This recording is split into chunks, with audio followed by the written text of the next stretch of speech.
Healthwatch, Leeds. A snapshot of people with visual impairments' experiences of accessing health and care services in Leeds, January to March 2019. Healthwatch Leeds, your independent watchdog ensuring people's voices are at the heart of shaping health and care services in Leeds. This is Track 1, Introduction and Track Listings. Track 2, Summary. Track 3, Background. Track 4, What We Did. Track 5, What We Found. Track 6, Our Recommendations. Track 7, Service Provider Responses. Track 8, Next Steps Acknowledgements. Track 9, Appendices. Track 2. Summary. Introduction. According to Leeds City Council's statistics, figures provided by Leeds City Council, there are 5,684 adults with registered sight loss and severe sight loss in Leeds. There were 581 new registrations in 2017-18 alone. The Leeds Hearing and Sight Loss Service supported 572, figure provided by Leeds Hearing and Sight Loss Service, BID, people with visual impairment in the same period. However, Leeds City diversity figures suggest 1 in 30 residents are blind or have a visual impairment, which equates to 25,050 Leeds residents. This shows many people who live with visual impairment are not officially registered and may not have access to appropriate support for their conditions. Healthwatch Leeds wants to shine a spotlight on the visually impaired community and highlight some of their experiences to inform improvements in health and social care service. We also want to find out whether people can access information in a way which meets their communication needs after the Accessible Information Standard, Appendix 1, has been in force for nearly 3 years. Between January and March 2019, we worked collaboratively with a number of organisations. They helped us to reach out to people with visual impairments in different settings, including those who attended social groups and hospital eye clinics. We also hosted a couple of focus groups to gain their feedback. Overall, 113 people gave their feedback. In particular, people told us their experiences of health services. Key findings. The biggest challenges people faced when accessing health and care services are communication needs not being met and access to support. Communication needs. 74 out of 113 respondents, 65%, told us that they didn't have their communication needs asked or met. For example, a lot of people told us that they receive hospital appointment letters in an inappropriate format, which then results in delays in treatment. Physical access. 50 out of 113, 44%, of respondents said they come across accessibility issues when attending their appointments. Examples include issues with transport, signage, and a lack of help with navigation around hospitals.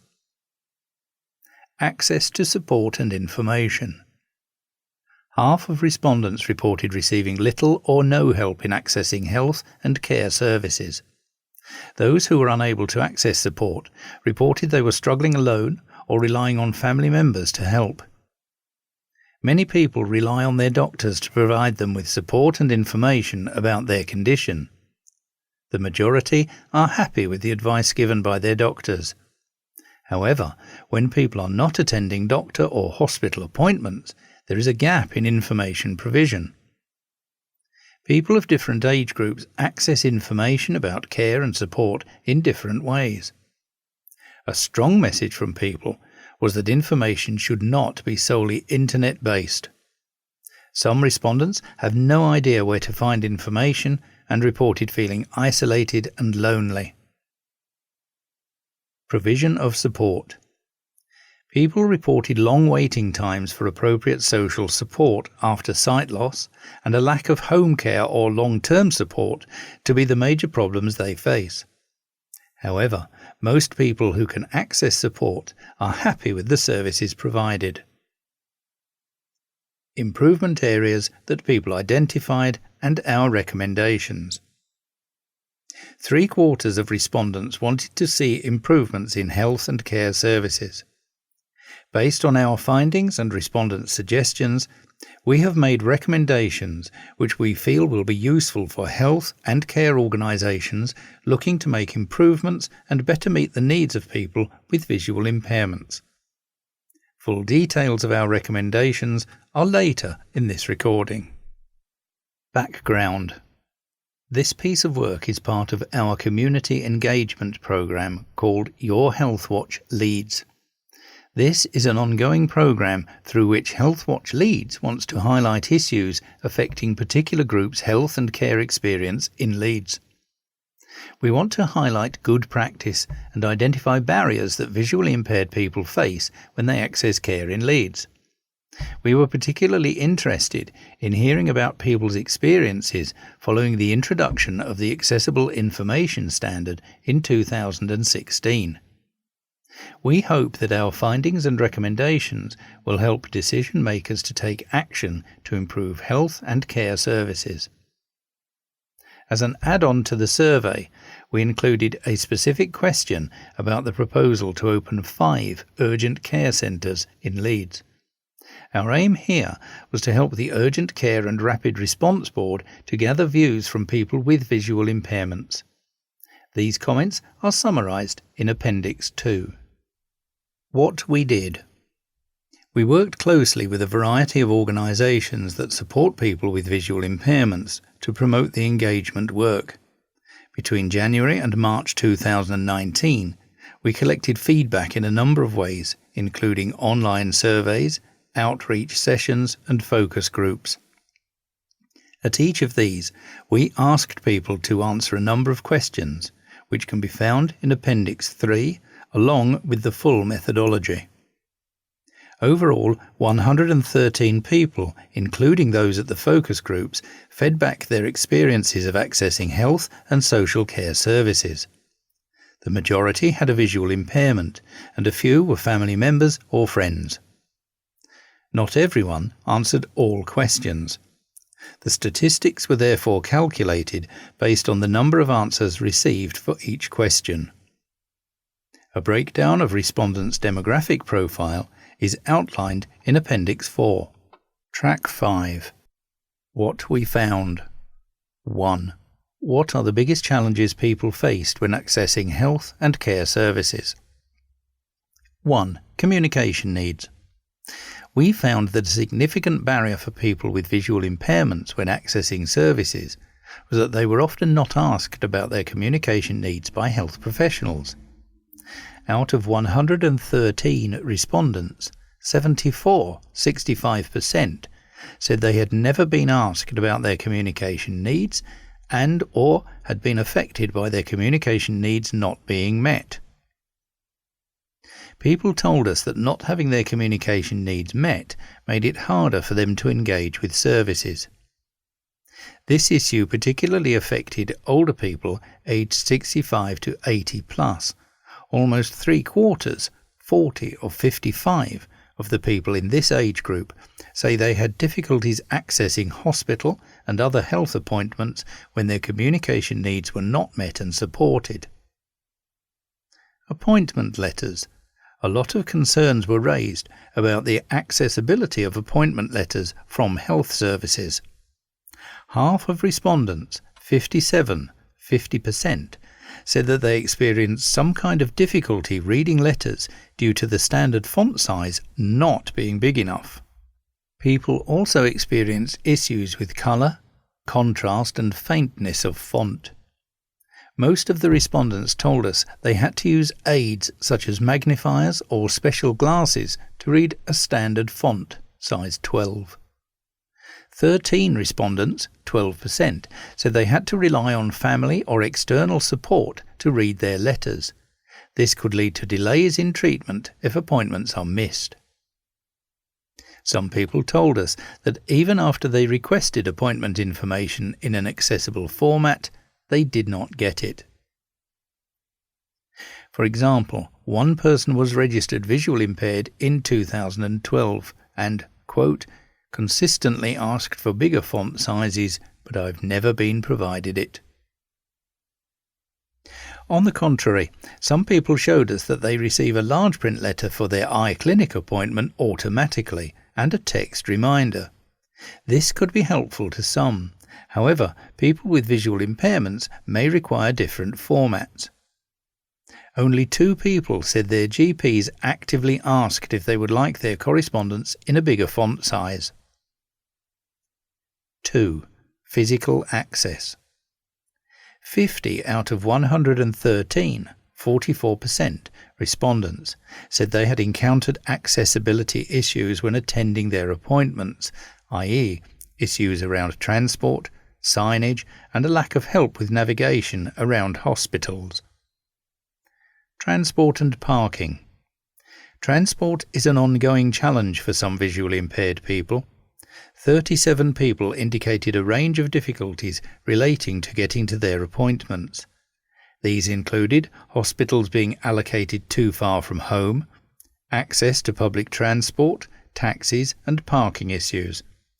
A lot of these access issues were again down to their visual impairment not being considered. Some people told us they rely heavily on family and friend support or volunteer services to get them to appointments. Signage and navigation. A number of respondents, 27, said they had struggled to navigate their way around hospitals. They spoke about signs not being clear, which made it difficult for them to find departments, and the waiting areas were cramped with limited walking space.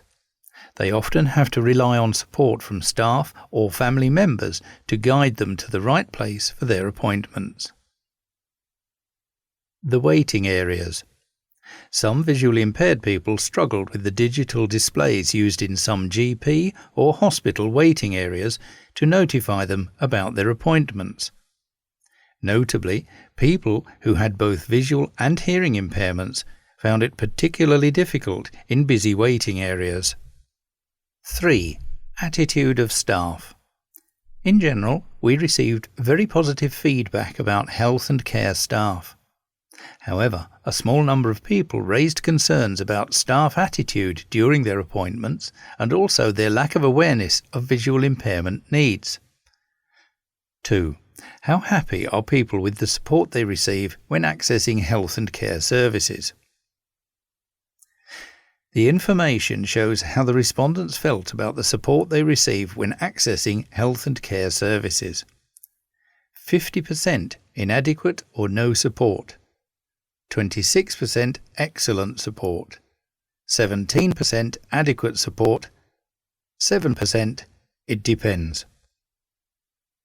53 out of 105 respondents, 51%, reported receiving little or no help to access health and care services. Out of these, 47, 89%, were unhappy with the lack of support available, many of whom reported struggling alone. Of the people unhappy with the support they received to access health and social care, 53 out of 105, most said that long waiting times for assistance and the lack of home care or long-term support were major problems. However, amongst those who had accessed the support, nearly half felt that the support they had received was good, with 45 out of 105, 42%, respondents being happy or mostly happy with their experience. Most of these individuals felt that staff were respectful and helpful, and that services met their needs.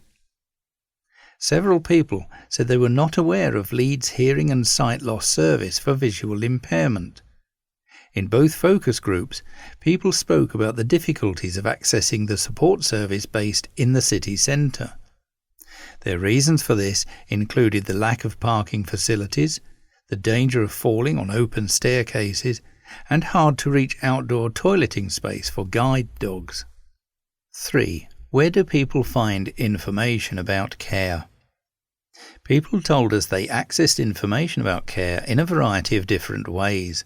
with 43 out of 103 people, 42%, using more than one source for information.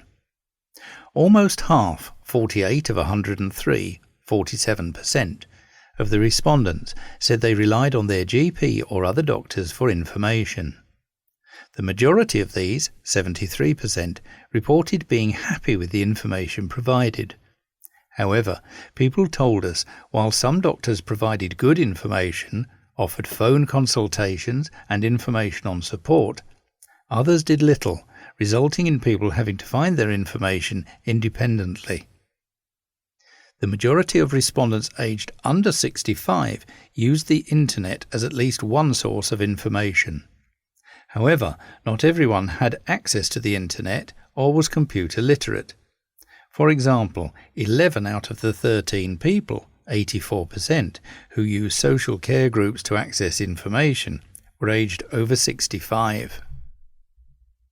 11 out of 103, 11%, people reported that they had no idea where to find information about care, and many of these individuals also reported feeling frightened, isolated, and alone. In a focus group, it was reported that newly diagnosed visually impaired people struggle to find information about care. 4. The biggest improvement people would like to see in health and social care service and their suggestions. Out of 87 people who contributed to this question, 24% participants felt that the service they received was good. However, 68% people wanted to see changes. Communication needs. 56 respondents, 64%, told us they would like to see an improvement in how their communication needs are met and supported. They wanted health and care professionals to find out about their individual communication preferences. People suggested bigger and clearer signage in hospital and clinics, having audio and text message communications about appointments, and providing written information in an accessible format. Staff training. 28 out of 87, 24%, suggested more staff training. This included making it compulsory for all patient-facing staff to take basic sensory impairment training and providing assistance within and around the hospital when needed. Access to support and information about care. A focus group of 13 individuals with a visual impairment suggested that a one-stop shop for information on related health and social care would be a good idea. For example, a web page could be made explaining the different social groups and support available, as well as providing information about eye clinics, equipment and support services. In another focus group, 7 individuals had a similar idea and suggested that a directory of social support and groups be produced. Some people suggested that more social inclusion groups and support groups for families be made available. The others proposed connecting people who have been newly diagnosed for peer support from those who have lived with sight loss for a long time. Transport. Nearly half of respondents would like to see improvements in transport, such as reducing waiting times for patient transport, improving public transport links in outlying areas, whether be area public transport, access to health services, and the consistency of GPs booking patient transport so that individuals are not left struggling to contact several services and numbers. Meet and greet volunteers. 19% respondents suggested it would be useful to have volunteers to help navigate the hospital and reduce reliance on friends and family. 5. Good practice. We were pleased to see a range of good practices in health and care settings. Yellow signage was used at the eye clinic at Seacroft Hospital, which patients found easy to follow. Water was made available to patients at the Age-Related Macular Degeneration (AMD) clinic waiting area at Seacroft Hospital. Staff who worked at the busy low vision clinic in both St James and Seacroft hospitals were helpful to patients. Some doctors of the hospital eye clinics have adopted the role of signposting patients onto social support services in the absence of eye clinic liaison officers. Access buses were arranged for people who attended one of the social groups organised by the Leeds Hearing and Sight Loss Service. Staff greeted people who came off the transport and escorted them to the room upstairs where the group meets. Track 6. Our recommendations. What people said to us. Communication needs. No healthcare professionals have ever asked me what my communication needs are. Our recommendations for health and social care organisations. All services. Comply with accessible information standard. Review policies, procedures, staff behaviour and, where applicable, electronic systems to implement the Accessible Information Standard AIS effectively. Ask, record, highlight, share and act regarding people's communication needs. This should include whether they have been spoken to directly by staff. People's experiences need to be frequently assessed to see if their communication needs are met. If there is a flagging system, then review how that is implemented with frontline staff, receptionists. What people said to us. Staff training. I think so much more needs to be done to raise awareness of visual impairment and related adjustments amongst staff. Our recommendations. All services. Consider making it mandatory for staff to complete AIS training and sensory impairment training on a yearly basis. What people said to us. Physical access, signage, yellow and black bold signage and audio directions to appointments. Our recommendations. All services.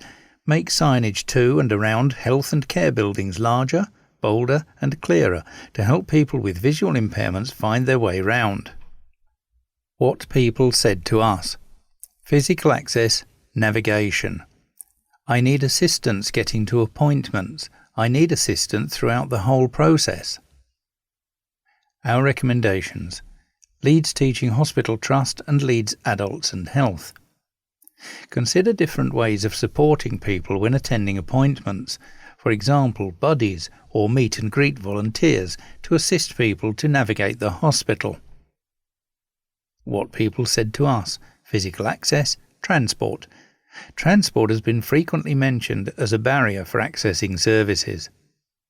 Our recommendations. Leeds Teaching Hospital Trust. Hospitals should consider allocating appointments for people with visual impairments at the nearest appropriate service to their home wherever possible, or make appropriate transport available once a visual impairment has been flagged. What people said to us. Social support.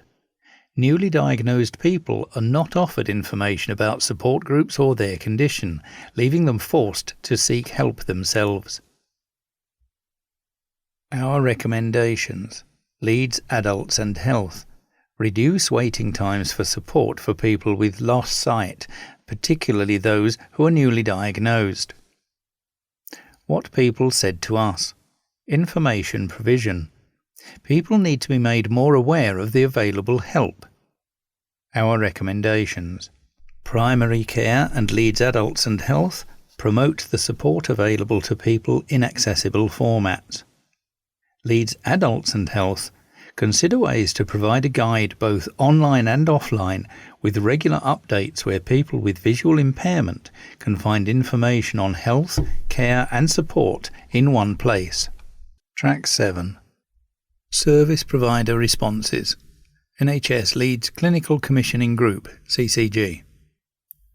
Thank you for sharing the draft report with Leeds Clinical Commissioning Group and for providing an opportunity to comment. Whilst the report highlights some areas of good practice, it does highlight that we have lots of work to do, with 65% of respondents feeling that they didn't have their communication needs asked or met, and 44% stating that they came across accessibility issues when attending an appointment.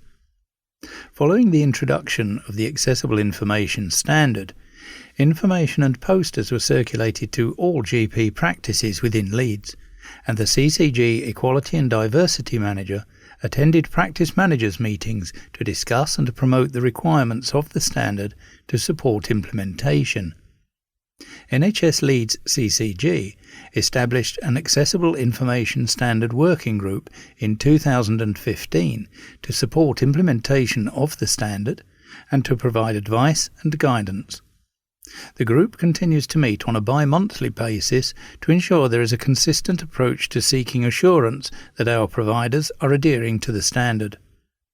The working group implemented the AIS Good Practice Checklist across all commissioned healthcare services, including third sector and private organisations, as a mechanism to provide assurance of compliance with the standard and highlight where further development and support is required.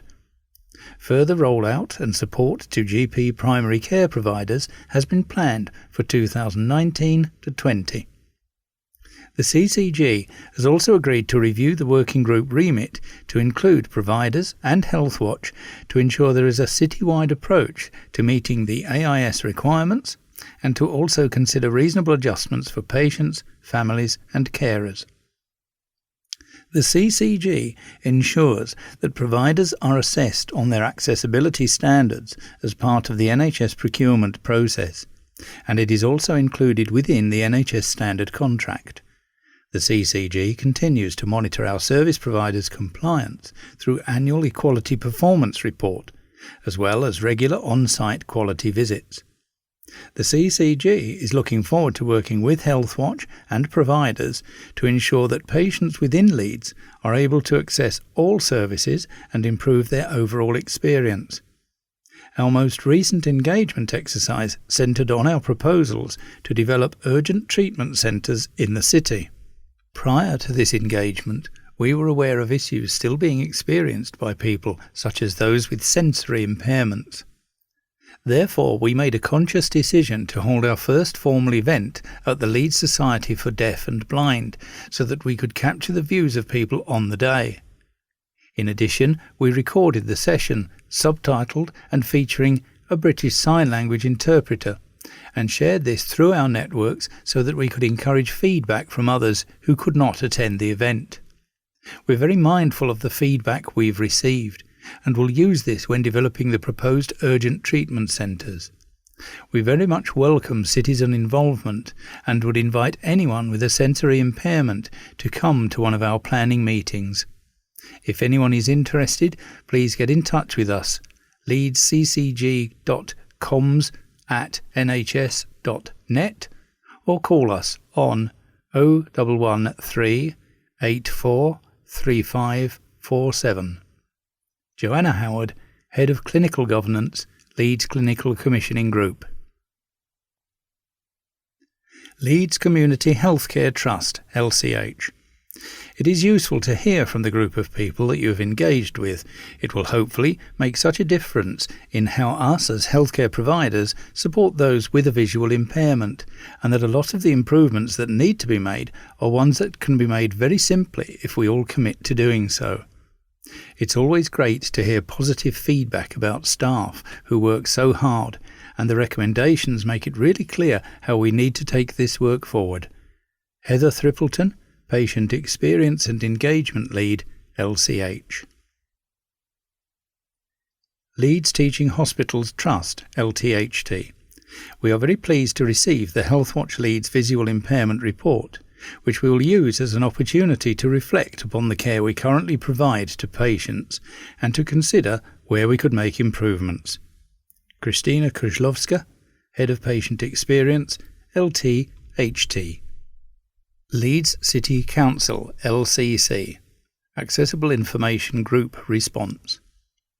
A council working group has been in operation since 2015 to oversee the development and delivery of the Accessible Information Standard, AIS. A report outlining the council's progress in meeting the requirements of the standard will shortly be presented to the Director of Adult Social Care and her chief officers. An action plan has been developed and will be monitored by the Adults and Health Equality Board over the next 12 months. The Council has established a system to flag individual records of people who are in receipt of its care and support services and who have accessible information system needs. Activity is reported quarterly. A programme of publicising the requirements of AIS was implemented at the time of its local launch. The Healthwatch report suggests that further progress in this area is required, and consequently a specific communication element will be added to our current Accessible Information Standard Action Plan. Leeds Adults and Health Disability Services response. When Adults and Health receive a Certificate of Visual Impairment, CVI, for a person, they are contacted by a rehabilitation officer within a week to discuss their situation and how their sight loss is impacting upon their daily lives. The disability team manager will then apply a priority to each referral, which is based upon the level of risk identified. If the risk is high, the case will be allocated the same day or the following day. All other cases go to a weekly allocation meeting for the team manager to allocate cases to the team. All people that are not allocated immediately are sent an acknowledgement letter explaining there will be a delay in completing the first assessment. There is a telephone number for people to contact if they feel their needs are urgent or their situation changes during the wait. If people ring up requesting an earlier assessment, the information is passed to the disability team manager for consideration to allocate earlier. The rehabilitation officers work city-wide when needed to try to ensure that the waiting times for assessments are the same across the city. Some assessments are undertaken by occupational therapy assistants for standard equipment and minor adaptations, so that the rehabilitation officers visit people who need their specialist knowledge and experience. There are 5 full-time equivalent rehabilitation officers in Adults and Health and 1 senior rehabilitation officer. The senior rehabilitation officer post has been vacant for a year, despite advertising the post several times. However, the post has recently been re-advertised, and there have been people who have applied, and we are confident that the post will be filled in the near future. Additionally, we have had 2 rehabilitation officer posts vacant, 1 for 3 months and 1 for a month. Both these vacancies have now been recruited to, and the new staff are due to start very shortly. There will be an induction arranged for the staff, and once this is completed, they will start visiting people, and the waiting times for assessments should reduce. There is sometimes an issue with the timeliness of receiving CVIs from the eye clinics, so we do contact people within a week of receiving the CVI, but this can be several weeks after the person has had their appointment at the eye clinic. Track 8. Next steps and acknowledgements. Next steps. The report has been shared with relevant health and social care providers and commissioners, i.e. Leeds City Council, Leeds Teaching Hospital Trust, Leeds and York Foundation Trust, Leeds Community Healthcare, Leeds Clinical Commissioning Group, Yorkshire Ambulance Service, NHS England and Care Quality Commission, and also the organisations who provide care and support to people with a visual impairment in the list following. We have incorporated some of their comments in this report and will publish all the action plans with the report on our website. It will also be presented at different boards and forums such as Adults, Health and Active Lifestyles Scrutiny Board and Forum Central to inform service improvement. Thank you. This report has been written by Tatum Yip, Community Project Worker at Healthwatch Leeds, in collaboration with Jane McDonnell, Louise Treble, Alice Brown and Sophie Kirby. We would like to thank the following organisations who provided support to the project: Leeds Hearing and Sight Loss Service, BID, Deafblind UK, Guide Dogs UK, Leeds Society for the Deaf and Blind, Visual Impairment Social Club, Royal National Institute of Blind People, Association of Blind Asians, National Federation of the Blind, Macular Society, Forum Central, Leeds Teaching Hospital Trust. Track 9. Appendix 1. Accessible Information Standard. The Accessible Information Standard, AIS, was introduced by the government in 2016 to make sure that people with a disability or sensory loss are given information in a way they can understand. It is now the law for the NHS and adult social care services to comply with the AIS. As part of the AIS, organisations that provide NHS or adult social care services must do 5 things. They must: 1. Ask people if they have any information or communication needs and find out how to meet them. 2. Record those needs in a set way. 3. Highlight a person's file so it is clear that they have information or communication needs and clearly explain how those needs should be met. 4.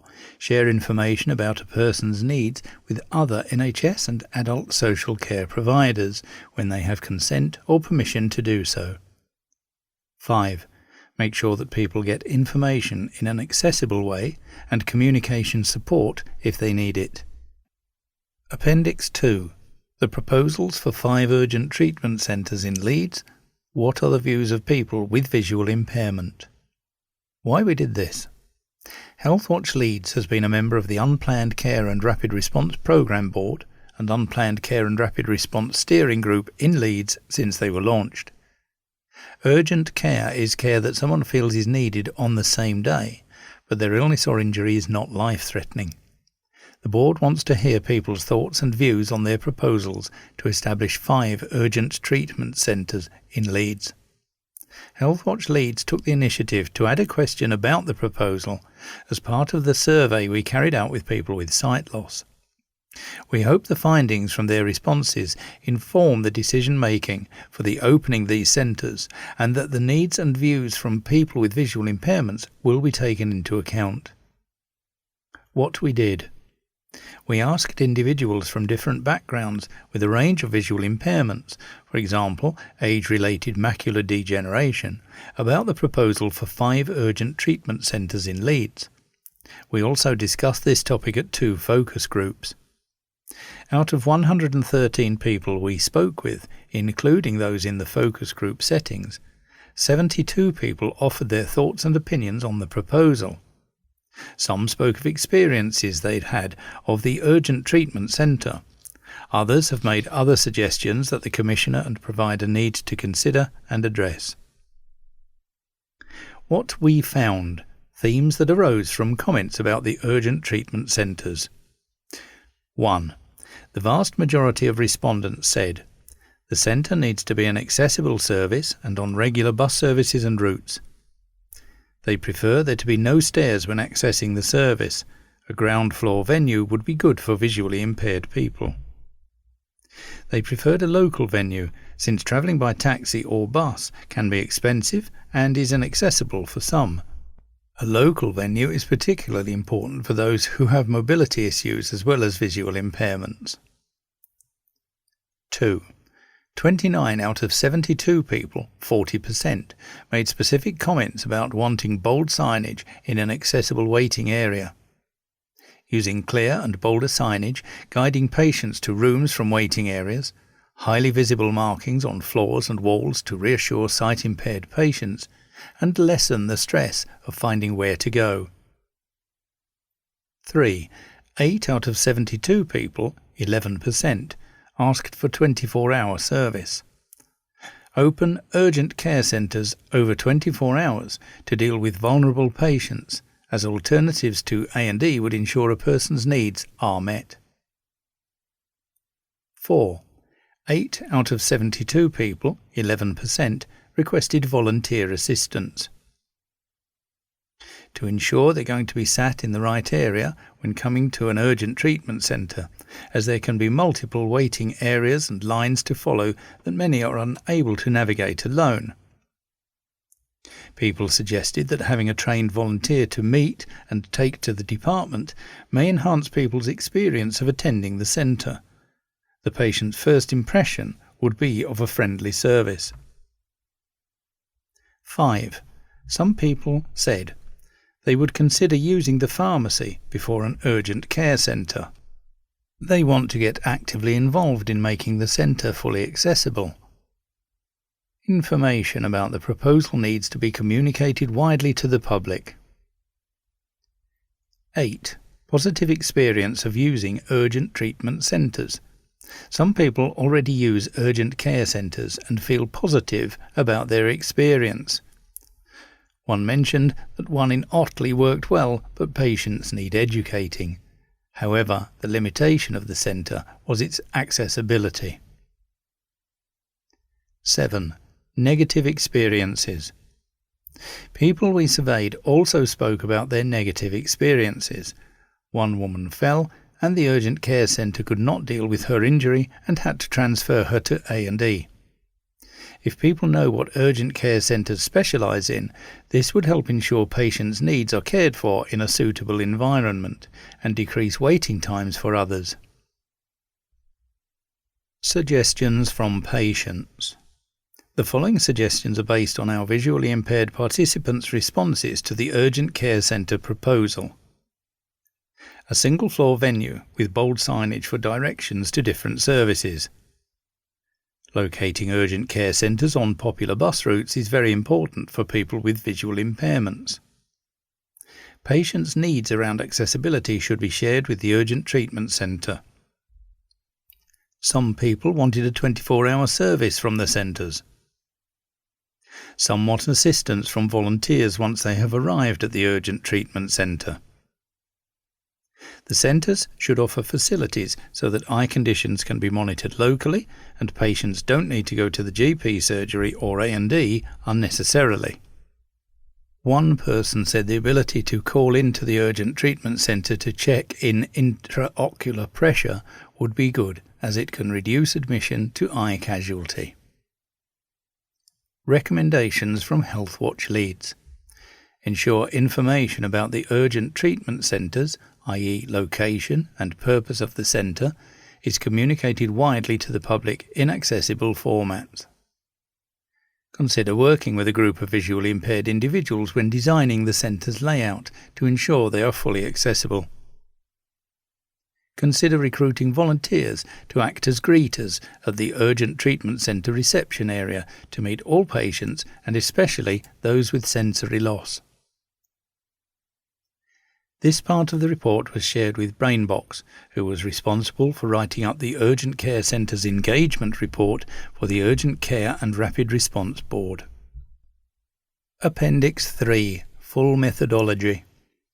In addition to online surveys, we reached out to a range of social groups hosted by the Leeds Hearing and Sight Loss Service, BID, service and the Macular Society. We also visited both St James's and Seacroft Hospital to speak with patients who attended the eye clinics. We also organised a couple of focus groups for members from the National Federation of the Blind and the Association of Blind Asians, respectively. Questions discussed in the survey and focus groups were as follows. 1. What are the biggest challenges you face when you access health and care services? For example, do you receive a letter from the hospital about your appointment? Does your GP or hospital ask about your communication needs? 2. How happy are you with the support you receive when you access health and care services? For example, have you used an ECLO, Eye Clinic Liaison Officer, Rehabilitation Officer, or Independent Living Advisor? 3. Where do you find information about care, e.g., through your healthcare providers or independently? What would make it easier for you to find information? 4. What is the biggest improvement you would like to see in health and social care services? 5. Do you have any suggestions about how health and care services can work better for you? It has been proposed to open 5 urgent treatment centres in Leeds, i.e. in Middleton, St James, LGI, Seacroft and Otley. Urgent care is care that someone feels is needed on the same day, but their illness or injury is not life-threatening. Are there things they need to consider to meet your needs? Appendix 4. Profile of participants. Demographic information about the people who participated in our engagement work is as follows. The respondents are living with the following conditions: age-related macular degeneration and macular degeneration, 35 people. Glaucoma, 13 people. Diabetic-related eye conditions, 9 people. Physical damage to their eyes, 6 people. Cataracts, 4 people. Retinopathy, 4 people. Tunnel vision, severe short-sightedness. Some people have several of the above conditions. A number of people did not specify their condition. Gender: male 34, female 72, prefer not to say 7. Age: 17 to 24, 5 people. 25 to 49, 11 people. 50 to 64, 17 people. 65 to 79, 41 people. 80 plus, 30 people. Prefer not to say 9 people. Ethnicity: white British, 68 people. Other British, 10 people. BME, 22 people. People with different nationality, 5 people. Prefer not to say 8 people.